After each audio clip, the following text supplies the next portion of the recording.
नमस्कार, मी डॉक्टर विवेक जबडे. मी पुण्यामध्ये कसबा पेठेमध्ये ऑर्थोपेडिक प्रॅक्टिस करतो आणि वेगवेगळ्या हॉस्पिटलला पण मी अटॅच आहे.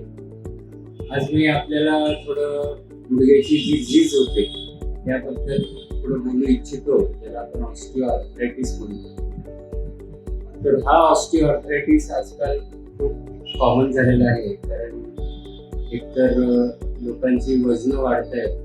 हा वेट बेरिंग जॉईंट असल्यामुळे सर्व वजन गुडघ्यावर येत असल्यामुळे काठी झिजते आणि मग पेशंटला पेन व्हायला सुरुवात होते.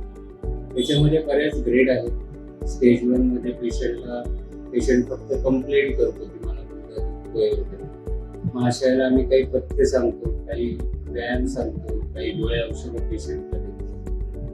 त्याच्या पुढच्या स्टेजला जर पेशंट गेला तर त्याच्यामध्ये आपण गुडघ्यामध्ये इंजेक्शन देतो किंवा दुर्बिणीतून गुडघा साफ करण्याची शस्त्रक्रिया करतो. आणि अगदीच जर पेशंटला 4 पावलं चालता येत नसतील आणि खूपच सांधा झिजला तर मात्र गुडघा प्रत्यारोपणाची शस्त्रक्रिया आपण करतो. त्याला नी रिप्लेसमेंट असते. ही एक मॅजिकल सर्जरी आहे. म्हणजे ऑपरेशनच्या आधी पेशंट 4 पावलं चालू शकत नाही आणि ऑपरेशन झाल्यानंतर दुसऱ्या-तिसऱ्या दिवसापासून पेशंट खूप छान चालायला लागतो आणि पेशंट खूप खुश होतो.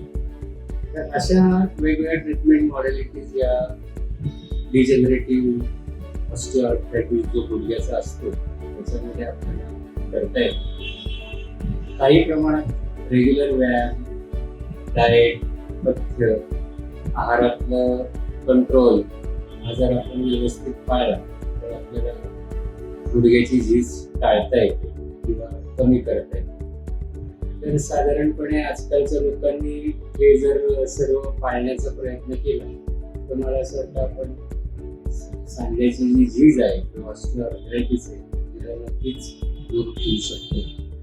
त्या दृष्टीने लोकांनी विचार करावा.